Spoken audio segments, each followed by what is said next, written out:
वो एक कहानी आती है बहुत प्यारी कि एक शेरनी थी, गर्भवती थी, शिकार को निकली, पीछे से शिकारी आया, उसने तीर चलाया और वो शेरनी को जाकर के लगा। मरने से पहले उसने एक बच्चे को जन्म दे दिया, छावा कहलाता है। वो शेर का बच्चा रोता हुआ घूम रहा था। आसपास में कौन थे? एक हिरणों का झुंड था। उनने कहा कि तू हमारे साथ आ जा। अब वो जो शेर का बच्चा था वो भूल गया कि मैं कौन हूँ। क्या समझने लगा? मैं हिरण हूँ। जैसे बाकी के हिरण करते वैसे वो भी करता। शेर हूँ ये तो याद ही नहीं रहा।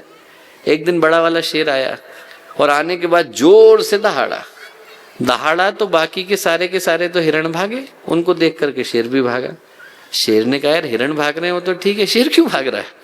उसने हिरणों को छोड़ा, शेर को पकड़ा। कहाँ जा रहा है? बोले भैया माफ करो मैं तो हिरण हूँ। बोले अरे हिरण नहीं तू शेर है। अरे नहीं मैं हिरण हूँ। उन्हें पकड़ा और लेकर के पानी के किनारे गया। बोले देख तुझ में और मुझ में कोई अंतर है? और जैसे ही उसने झांका वैसे ही उसको महसूस हुआ कि वो और ये बगल का प्राणी एक जैसे हैं। उसके अंदर की दहाड़ वापस आ गई, शेर बन गया। शेर को ये याद दिलाने के लिए कि वो शेर है, एक और शेर की आवश्यकता होती है।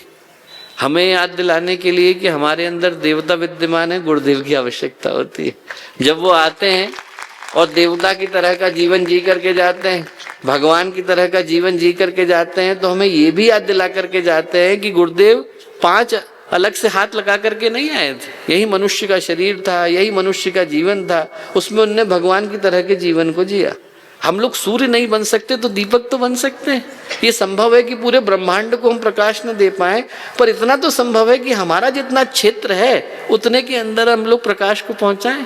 तो जो पहली बात दीप यज्ञ बताता है वो ये बताता है कि संभावना कोई भूले नहीं। हम में से हर व्यक्ति उस देवी संभावना को लेकर के आया है। छोटे छोटे उद्देश्यों के लिए 1000 बार हम लोग धरती पर आए और 1000 बार धरती से गए। आज का दिन ये याद दिलाने के लिए है कि आज के बाद का जो जीवन है वो एक नए संकल्प का जीवन है। दीप यज्ञ में इस महत्वपूर्ण आध्यात्मिक तपोनिष्ठान का हिस्सा बन पाने का अवसर हम लोगों को मिला है। तो दीपक जले वैसे ही अंदर की चेतना भी जलनी चाहिए, मन में संभावना जागनी चाहिए। मनुष्य का जीवन संभावना के रूप में मिला। और क्या याद आए?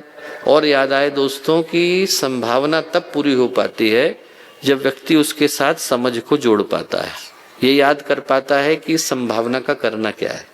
व्यक्ति के जीवन में ये बोध आए, व्यक्ति के जीवन में ये दृष्टि आए, व्यक्ति के जीवन में संकल्प आए कि इस मनुष्य के जीवन को लेकर के कहाँ जाना है, करना क्या है।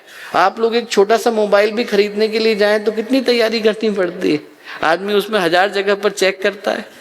एक घर खरीदता है तो आदमी कितनी जगह कितने लोगों से पूछता है, संबंधियों से पूछता है, दोस्तों से पूछता है, नेट में देखता है, अनेक लोगों से पूछ करके आता है कौन सी जमीन सही है।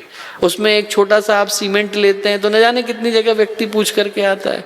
घर की सब्जी भी आदमी खरीदने के लिए जाता है तो 4 दुकानदारों को तो देख के ही आता है किसकी सब्जी अच्छी मिल रही है। इतनी छोटी छोटी चीजों के लिए हम लोग पड़ताल करते हैं, और जो मनुष्य का जीवन है उसको बिना पड़ताल के जी जाए तो इससे बड़ी दुर्दशा क्या होगी। मिला तो इसी के लिए। जो समझ है वो यही विकसित करनी है कि जिसके लिए सब कुछ कर रहे हैं उसकी कीमत को तो याद करें। सब कुछ मिल गया और व्यक्ति जीवन के ही उद्देश्य को महसूस नहीं कर पाया, जो मिला है वो तो किसी मतलब का नहीं रह जाएगा। हमको ये पता चल गया कि यहाँ से 250 प्रकाश वर्ष दूर पर जो ग्रह घूम रहा है उसकी स्पीड कितनी है, पर हमें ये नहीं पता कि अगले क्षण में मेरे मुंह से निकलने वाला क्या है। तो जो जीवन है वो किसी मूल्य का नहीं रह गया। हमारे YouTube चैनल शांति कुंज वीडियो गायत्री परिवार को सब्सक्राइब करें एवं बेल आइकन जरूर दबाएं ताकि गायत्री परिवार की विभिन्न गतिविधियों की जानकारी आपको मिलती रहे।